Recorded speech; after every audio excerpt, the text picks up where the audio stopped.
Yo he hablado con frecuencia de la ley de la siembra y la cosecha, pero nunca lo he tomado como tema principal. Es lo que vamos a ver hoy. Pero a ver, yo entiendo la ley de la siembra y la cosecha, es fácil de entender.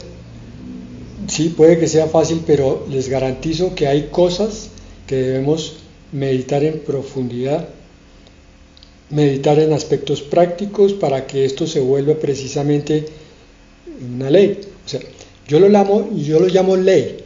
Vamos a ver que no es un mandamiento, no es una ordenanza que haya establecido el Señor, pero que así como tampoco está establecido en la palabra la ley de gravedad, esto funciona como ley siempre.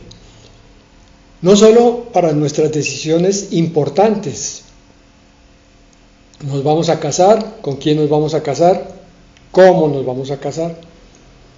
¿Vamos a cambiar o adquirir un nuevo domicilio? Esas son decisiones importantes que requieren que nuestra mente se ponga en un tiempo buscando las posibles implicaciones. Pero resulta que esta ley de siembra y cosecha debe ser aplicada en cada cosa de nuestros días, porque continuamente estamos tomando decisiones y afrontando situaciones. En física existe un principio que es el de que cada acción tiene una reacción. Esa es la manifestación a nivel de la ciencia de esta ley, que vamos a ver que tiene dos pasajes hoy para meditar y una parábola para hacernos comprender la profundidad. Es que a veces no hemos aprendido que cada paso que se da en el camino o que no se da marca las características de los siguientes pasos. Lo que yo hago hoy, en este momento, como estoy en mi mente y en mi espíritu aquí, ahora recibiendo esta palabra, marca el resto de mi vida espiritual mientras esté aquí en este mundo. Si estoy con una actitud concentrada, si mi corazón está rendido al Señor, si realmente quiero poner por obra lo que estoy recibiendo de parte del Señor, entonces todo esto que el Señor me está dando va a transformar mi vida, me va a hacer un adulto más maduro, más responsable y tomando mejores decisiones, porque entiendo que cada decisión tiene una implicación, tiene una consecuencia. Esta es la forma como Dios nos educa. Él no viene cada rato con una vara en la mano a decir, hijito, hiciste esto mal, o qué bien hiciste esto. Simplemente nos deja que nosotros vayamos aprendiendo en muchas formas. Una de ellas es el ensayo y el error. Cuando tomamos una decisión equivocada y nos confrontamos con las consecuencias equivocadas, entonces la próxima vez vamos a pensar dos veces cómo tomar una decisión parecida o de alguna forma similar. Pero a veces vemos que que algunos aspectos de nuestra vida pueden estar marcados por algo como esto. Es que siempre que hago esto, me resulta mal esto otro. ¿Por qué será? Porque yo lo digo un poco folclóricamente. ¿Por qué siempre meto la patica en el mismo hueco? ¿Y por qué siempre que caigo en el mismo hueco siento no solo el mismo dolor, sino cada vez más dolor? Porque eso pasa cuando algo es traumatizado en nuestro ser. En forma repetida, el dolor va incrementándose. Pero afortunadamente, gracias a Dios, hay enseñanzas positivas de nuestros fracasos. Cuando yo asumo que tomé una mala decisión, puedo enderezar el rumbo para mis siguientes decisiones y el Señor entonces me va a bendecir. Bueno, el pasaje central sobre el que se basa esta ley está en Gálatas 6, versículos 7 al 10. Versículo 7 dice: no os engañéis, Dios no puede ser burlado, pues todo lo que el hombre siembre, eso también cosechará. Aquí hay dos partes. ¿Por qué el Señor hace que el autor sagrado empiece la frase con ese de no os engañéis? Pues por la sencilla razón de que si yo tomo decisiones inconsultas, no le he preguntado a nadie, y mucho menos a Dios, decisiones no meditadas, no pensadas, me estoy engañando a mí mismo porque estoy ignorando el principio que está a continuación. Dice, Dios no puede ser burlado, todo lo que el hombre siembre, eso también cosechará. Vamos a ver que este pasaje se desarrolla en forma, digo yo, macro, o sea, hablando de las cosas en forma importante, en forma gruesa, pero también hay decisiones de pequeño calibre que están marcadas por esta misma ley o principio. La forma importante y gruesa de ver esta ley está en el versículo siguiente, 8. El que siembra para su carne, de su carne cosechará destrucción, pero el que siembra para el espíritu, del espíritu cosechará vida eterna. ¿No nos damos cuenta de la multitud de decisiones tomadas sin pensar en las consecuencias? Repasemos un poco nuestra vida y veremos que cuando llegamos a los pies del Señor, llegamos con un costalado de consecuencias negativas por haber tomado malas decisiones, por haber sido mal aconsejado, por haber aprendido errores en vez de verdades. El desarrollo de esta verdad, que está en el versículo 8, dice, eso cosechará, el que siembra para una cosa, cosecha según esa cosa.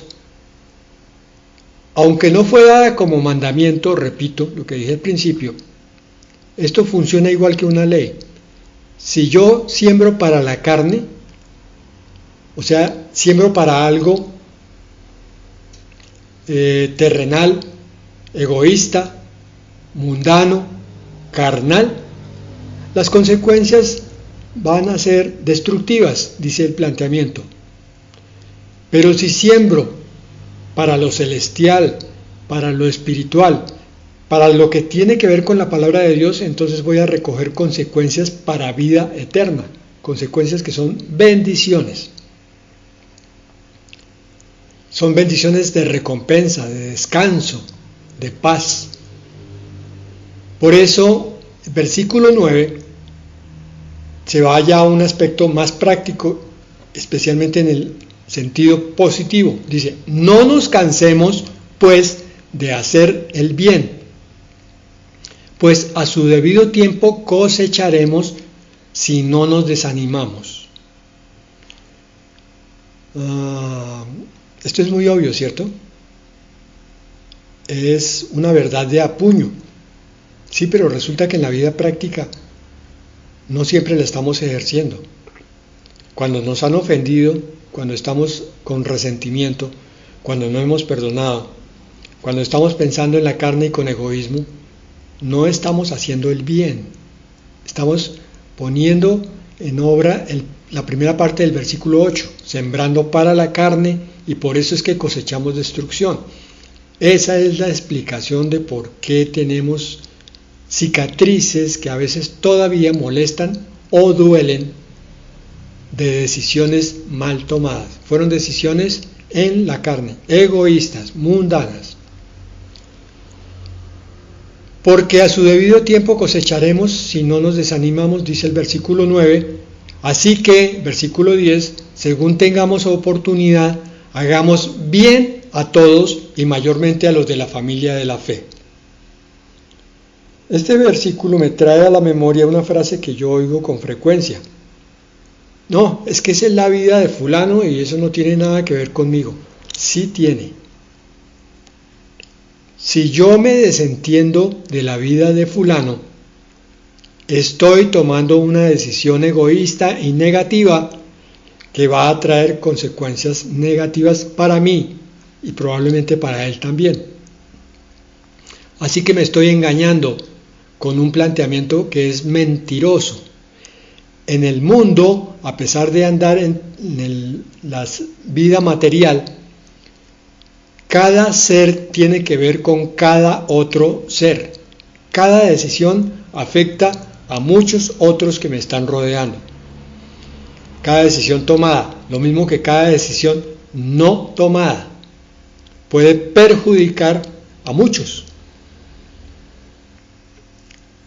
Este versículo, el Señor nos pide que lo guardemos como una llave de oro para nuestra vida de cada día.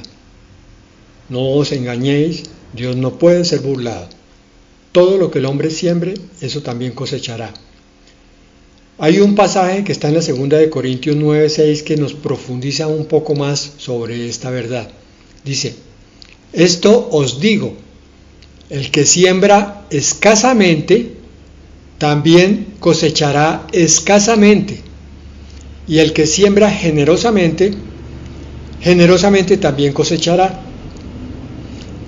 Esta es la conclusión de Pablo, seguramente sobre las enseñanzas del Señor Jesucristo, que en forma de parábolas tomaba siempre 3 ejemplos: aquel que recibía abundantemente y producía abundantemente, el que recibía un poco menos pero producía de acuerdo a eso que había recibido, y aquel que aunque recibía no sembraba, por miedo o por lo que fuera, la razón que fuera, entonces terminaba escondiendo lo que recibía y las consecuencias se le venían encima. Acostumbrémonos, hermanos, a entender que las cosas de este mundo no son nuestras y que podemos sembrar generosamente, porque el Señor va a mirar no lo que dimos, sino el corazón con el que dimos, y por tanto con generosidad nos recompensa. Demos abundantemente para recibir abundantemente. Estoy diciendo que la bendición viene por el dar, porque tenemos que ser sinceros y vamos a descubrir que a veces hemos dado abundantemente o moderadamente, pero en el tiempo subsiguiente no hemos recibido nada, aparentemente, pero sí está siendo anotado en nuestro libro a favor. Así que cuando nos guardamos entre el bolsillo el tiempo, el trabajo, los recursos que pueden ser invertidos en la obra de Dios, estamos sembrando negativamente y no vamos a cosechar buenas cosas. Y una parábola que nos aclara también el sentido de la ley de la siembra está en Lucas, específicamente en el versículo 25, que es el centro, el corazón de la parábola del rico y Lázaro. Ya aquí ambos murieron y el rico está en el Hades y Lázaro está en el seno de Abraham. Entonces Abraham le contesta a una pregunta que le hizo el rico. Le dice: hijo, acuérdate de que recibiste tus bienes en tu vida y Lázaro recibió males. Ahora Lázaro goza de consuelo aquí y a ti te toca sufrir. Otro versículo para grabar en el corazón. Míralo bien, por favor. Llénate del Espíritu del Señor. Él te está llenando y te está mostrando lo siguiente: los sufrimientos de este mundo tienen un propósito para vida eterna. Y aquí el pobre es el ejemplo clásico puesto por el Señor Jesucristo para que entendamos que la vida difícil es una siembra para vida eterna. Y que lo contrario, que es lo que hizo el rico, tomar esas riquezas y manejarlas para sus deleites, porque allá la parábola nos dice que hacía banquetes fastuosos con sus invitados y no le daba nada al pobre que estaba al pie de su mesa. Estaba sembrando para vida eterna, pero consecuencias muy lamentables, porque en este momento Abraham le dice, a ti te toca sufrir. Y ahora, entre paréntesis, no está ahí, dice, por la eternidad. Lázaro está siendo consolado también por la eternidad, porque Lázaro debió haber tenido una actitud, no solamente la de ser pobre, porque puede haber pobres amargados, resentidos, que se están quejando de Dios continuamente, pero Lázaro aquí debió haber tomado una actitud de conciliación, de aceptación, de resignación sabia, y entender que su vida en algún momento iba a terminar en una consecuencia mucho más bendecida. Bueno, sí, claro, todos sabemos sobre la ley de la siembra y la cosecha, pero es necesario que repasemos palabra para que nos quede perfectamente grabada, porque el propósito de este tema hoy es que de aquí en adelante consideremos cada decisión y cada acción y sepamos que si estamos sembrando para el mundo, estamos sembrando mal, y que si sembramos para la vida eterna, entonces vamos a cosechar para bien. Sembrando mal para el mundo. Proverbios 1:31. Comerán los frutos de sus andanzas y se hartarán de sus propios consejos. Miren una consecuencia negativa, que camina de una forma no adecuada, no conforme a los principios de la palabra, va a ser saciado de esas consecuencias, de sus propios consejos, o sea, de su propio pensamiento, de sus propias decisiones. Yo no quiero ser de esos. Job 15:31, vamos a ir rápido con la palabra. No vamos a profundizar mucho en los siguientes versículos porque hay bastantes. No confíe el iluso en la vanidad, porque ella será su recompensa. Palabra central, vanidad. Vanidad es todo aquello que es vacío, que no tiene propósito de eternidad. Vanidad es dinero, vanidad son deleites, vanidad es apariencia, tantísimas cosas por las que optó el pecado de los primeros padres y que sigue siendo la motivación del mundo hoy en día, la vanidad. La misma vanidad va a ser su recompensa, es decir, lo que se recibe tampoco tiene eternidad, todo es vacío, todo es frustrante. Cuando es para el egoísmo, no se recoge absolutamente nada que llene. Oseas 8:7. Me gusta mucho este versículo. Como sembraron vientos, segarán tempestades. De hecho, ese es un dicho del mundo también, tomado de la Biblia. Los que siembran vientos, los que agitan las cosas, los que no se pueden estar en paz, terminan formando tempestades en sus casas, en los sitios donde andan. Todo a su alrededor se convierte en un caos. No tendrán mies, ni su espiga dará harina, y si la da, los extranjeros la comerán. Tremenda palabra. Por eso es que recordamos la predicación de hace unos días con respecto a los sembradores de la paz. El que siembra paz está sembrando calma, armonía y tranquilidad. El que sigue el camino opuesto está sembrando discordias y tempestades. Primera de Corintios 15:33, a propósito de esa palabra de Oseas, que esta sea un mandamiento para nuestros hogares, sembrar siempre la paz y evitar las tempestades originadas en los pequeños vientos de discusiones. Primera de Corintios 15:33, no os engañéis, las malas compañías corrompen las buenas costumbres. Yo estoy sembrando cuando estoy andando con determinadas personas. Son personas que me hacen mirar los valores de Dios, que me levantan cuando estoy caído, personas que me aconsejan en la dirección correcta, personas que oran por mí. Estoy en buena compañía. cuando son personas que solamente buscan los deleites, el egoísmo, los chistes obscenos, las palabrotas, el beber, el buscar cosas que no se han perdido, terminan corrompiendo las buenas costumbres. Como dicen los jóvenes a veces, no, papá, es que yo ando con él, pero yo no hago lo que hace él. Mentira, la palabra dice otra cosa. A nivel espiritual yo me estoy contaminando cuando tengo una mala compañía.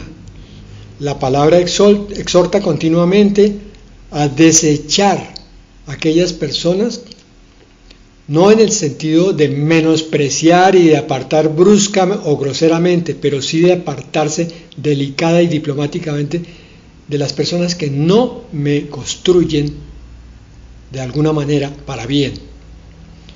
Santiago 1:26. Si alguno de vosotros se considera muy religioso, pero no refrena su lengua, se engaña a sí mismo y su religión no sirve para nada. Esto es muy, pero muy importante. Cada vez que yo vea palabra como esta, que sea exhortación para manejar sabiamente mi lengua, según la enseñanza de hoy, lo que debo hacer es tomar la decisión cuando alguien habla esta palabra, un pastor o yo lo estoy leyendo, digo, Señor, otra vez me estás hablando. Me estás diciendo que mi lengua debe ser mantenida sabiamente. Así que ayúdame a refrenar. Si yo no voy a hablar para bendición, ayúdame a cerrar mi boca, para que yo no caiga en pecado y no provoque daño, porque de eso mismo voy a recibir yo. Si yo hago juicio, tú enseñaste, Señor Jesucristo, que yo recibiría juicio. Y hacer juicio es no considerar todos los aspectos de una crítica. No estoy diciendo crítica negativa, pero cuando yo me enfoco en la acción de alguien y quiero analizarla, tengo que tener todos los aspectos, pero yo no soy Dios. Yo puedo ver aspectos externos, puedo ver las circunstancias como fulano obró, actuó o habló, pero no puedo entender su interior. Es por eso que es tan complicado juzgar. Debería entonces, si no tengo los suficientes elementos de juicio, si no he aprendido a juzgar con justo juicio, como enseñó el Señor Jesucristo, entonces, Señor, calla mi lengua, para no recibir maldición por ese juicio. Efesios 5:6. Nadie os engañe con ideas falsas, porque por estas cosas viene la ira de Dios sobre los que no lo obedecen. Otra vez hablando de las malas compañías, hablando de los malos libros que se leen sin criterio, que introducen ideas falsas y corruptas, y yo sin darme cuenta estoy haciendo barbecho para la desobediencia a Dios, porque me estoy contaminando con cosas contra las cuales no tengo suficiente autoridad espiritual, suficiente criterio para decir esto es falso, esto es falso, esto es falso. Sin darme cuenta, muchas de esas ideas falsas que yo no distinguí, porque no estaba suficientemente preparado, entraron a mi cabeza, quedaron dando vueltas y después se convierten en convicciones que van a ir en contra de la palabra de Dios, porque Satanás las aprovecha perfectamente. Entonces, no leamos indiscriminadamente, no hablemos indiscriminadamente con personas que no tienen a Dios. Seamos juiciosos, seamos prudentes en todo eso. Job 13:8.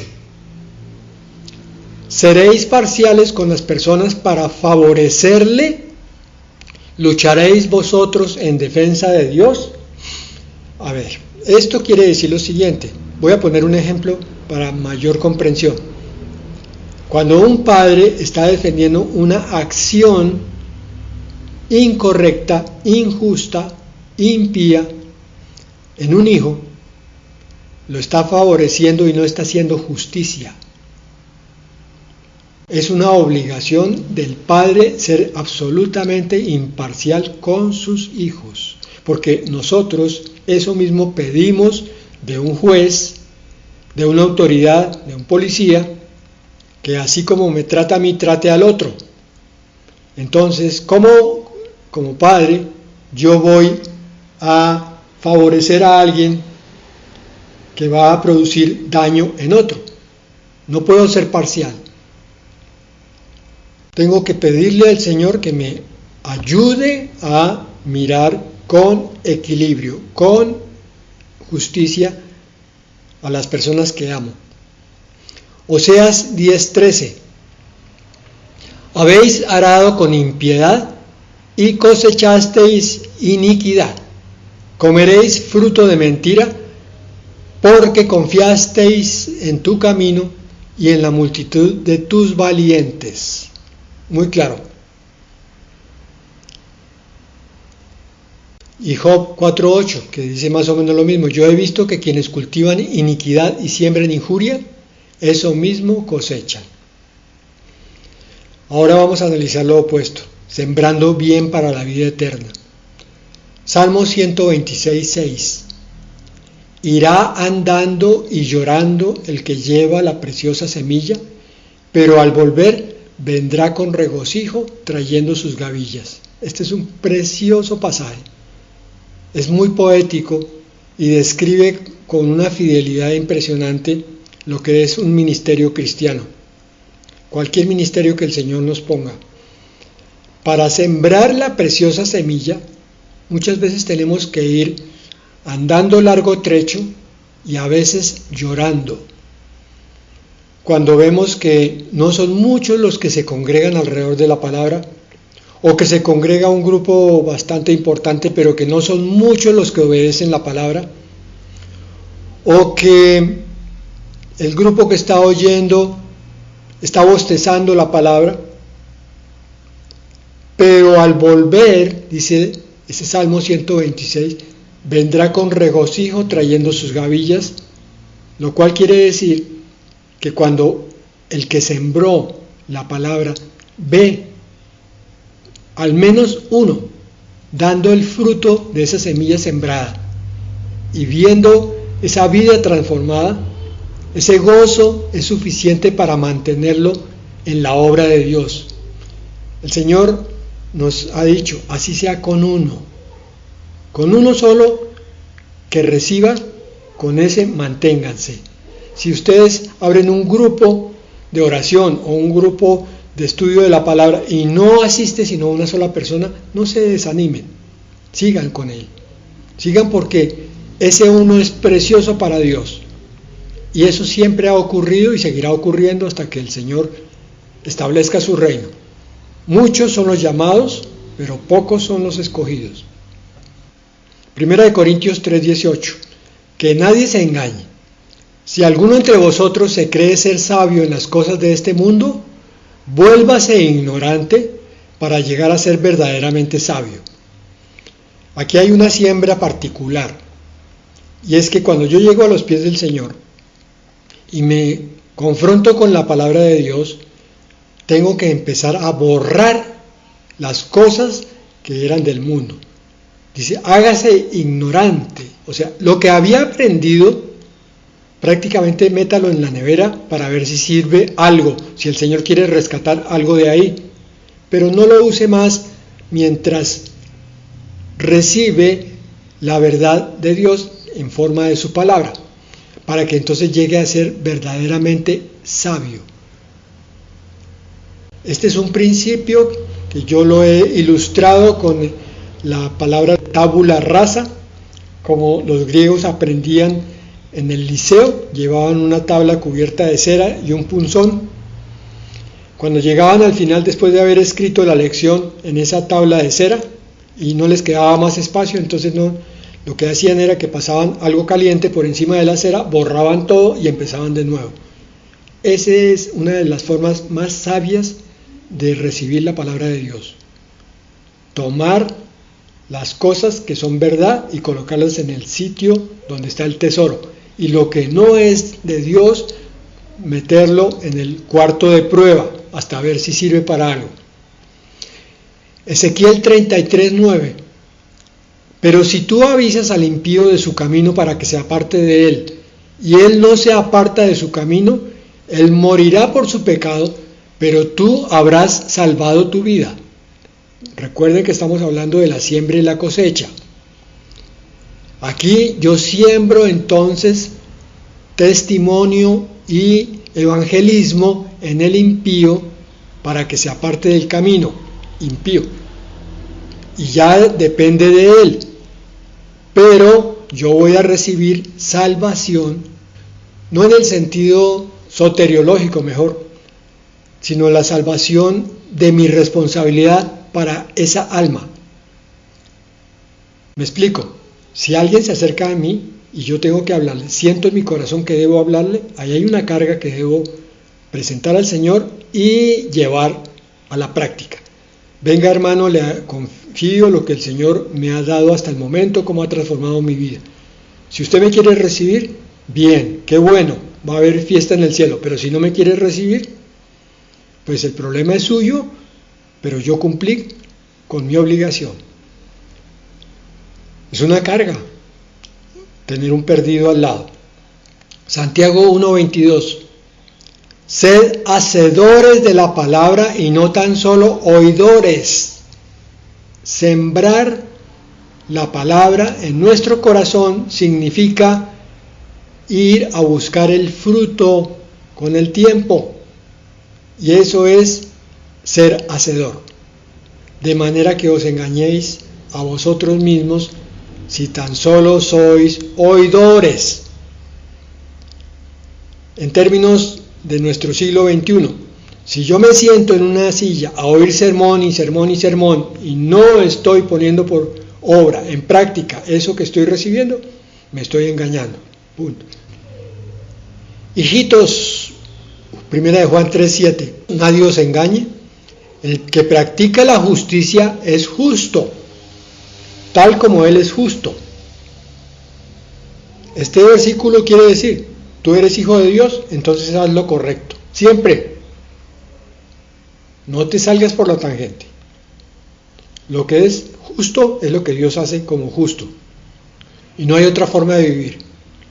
Segunda de Corintios 5:10. Terminamos con ese. Porque todos nosotros hemos de comparecer ante el tribunal de Cristo. Ese es no digo juicio, pero la comparecencia que tenemos que efectuar cuando muramos. Para los demás, para los inconversos hay juicio. Para nosotros está el tribunal de Cristo, no para condena, pero sí dice aquí que para que cada uno reciba el pago según lo bueno o lo malo que haya hecho mientras estaba en el cuerpo. El pago son galardones para lo bueno, y pues todos los teólogos dicen que pérdida de galardones si se hizo lo malo, aunque no pérdida de salvación. Los que son verdaderos hijos de Dios de alguna forma han cometido errores, hemos cometido errores, y esos errores pues tienen consecuencias, porque estamos analizando nuestra ley de la siembra. Lo bueno recibirá galardón, y lo malo, pérdida de galardón. No sabemos si de pronto alguna justicia un poquito más fuertecita, no sabemos. En ninguna parte de la palabra nos dice que haya castigo para el creyente. Y al contrario, en Romanos 8:1 dice, ninguna condenación hay para el que está en Cristo Jesús. Con esta palabra el Señor quiere traernos a la luz y al entendimiento de que cada cosa que hagamos tiene una consecuencia y que por tanto debemos meditar en ellas. Así que de aquí en adelante pensemos muy bien lo que estamos haciendo, grande, mediano o pequeño. Queremos más bendición, entonces obremos siempre para bien y conforme a la palabra.